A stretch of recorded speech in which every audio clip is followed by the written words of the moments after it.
La confrontation entre Iran et les États-Unis vient d'entrer dans une zone où chaque mouvement peut déclencher un engrenage irréversible. Cette fois, il ne s'agit plus de démonstration de force ou de simple dissuasion. Le piège est déjà en place. Et pour Donald Trump, reculer n'est plus une option sans coût stratégique majeur. Depuis plusieurs années, la relation entre Téhéran et Washington oscille entre tensions ouvertes et affrontements indirects. Tout bascule réellement en 2018, lorsque l'administration de Donald Trump décide de se retirer de l'accord sur le nucléaire iranien, relançant une politique de sanctions économiques massives contre l'Iran. En réponse, l'Iran adopte une stratégie progressive. Pas de confrontation frontale immédiate, mais une montée en puissance calculée. Développement de capacités balistiques, soutien accru à des groupes alliés dans la région, pression sur les routes énergétiques clés comme le détroit d'Ormuz. Le Moyen-Orient devient alors un échiquier où chaque acteur teste les limites de l'autre. Les incidents se multiplient, frappes ciblées, attaques indirectes, démonstrations militaires. Aucun des deux camps ne veut officiellement la guerre, mais chacun prépare le terrain au cas où elle deviendrait inévitable. Aujourd'hui, selon certaines sources et analyses récentes, un nouveau seuil a été franchi. Une action, réelle ou perçue comme telle, aurait modifié l'équilibre stratégique. Et surtout, elle enferme les États-Unis dans une logique où l'inaction devient aussi risquée que l'escalade. Pour comprendre pourquoi Donald Trump se retrouve dans un piège, il faut analyser la logique profonde de cette confrontation. Du côté américain, la stratégie repose historiquement sur la dissuasion par la supériorité militaire. Les États-Unis disposent de bases dans toute la région, d'une flotte dominante et d'une capacité de projection de force inégalée. Le message est simple. Toute attaque directe entraînera une réponse écrasante. Mais cette doctrine a une faiblesse. Elle fonctionne parfaitement contre des États qui craignent une guerre conventionnelle. Or, l'Iran ne joue pas selon ces règles. Téhéran adopte une stratégie asymétrique. Plutôt que d'affronter directement la puissance américaine, il fragmente le conflit. Il agit à distance, via des alliés régionaux, des milices, des cyberattaques ou des opérations ciblées difficiles à attribuer immédiatement. Ce modèle crée une zone grise. Une attaque peut être suffisamment grave pour provoquer une réaction, mais suffisamment ambiguë pour compliquer une riposte directe. C'est là que le piège se referme. Si les États-Unis ne répondent pas, leur crédibilité s'érode.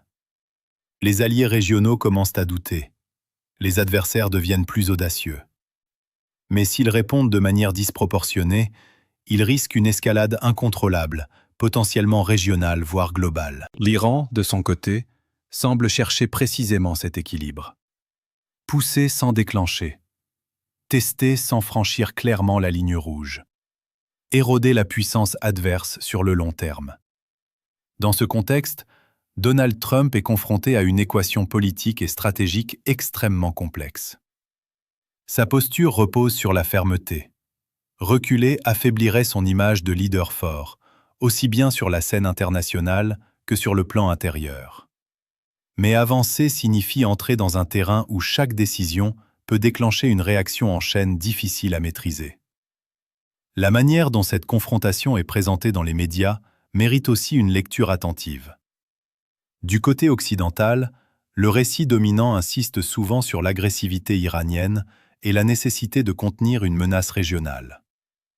Ce cadre met en avant les actions de Téhéran, tout en minimisant parfois le rôle des décisions américaines, notamment le retrait de l'accord nucléaire. À l'inverse, dans d'autres sphères médiatiques, notamment en dehors de l'Occident, le narratif se renverse. Les États-Unis sont présentés comme l'acteur provocateur, cherchant à maintenir une domination stratégique sur le Moyen-Orient. La réalité est plus complexe.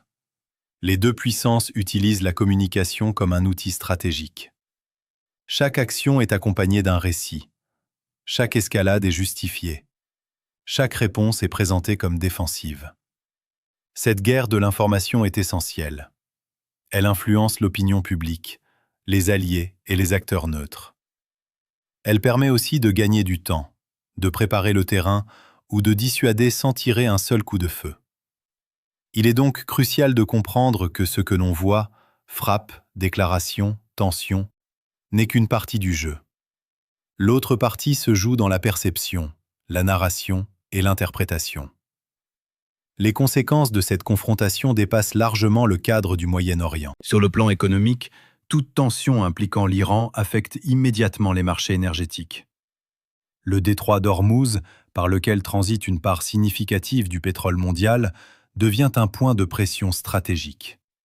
Une perturbation, même temporaire, peut provoquer une hausse des prix du pétrole et déstabiliser les économies dépendantes. Pour l'Afrique, l'impact est double.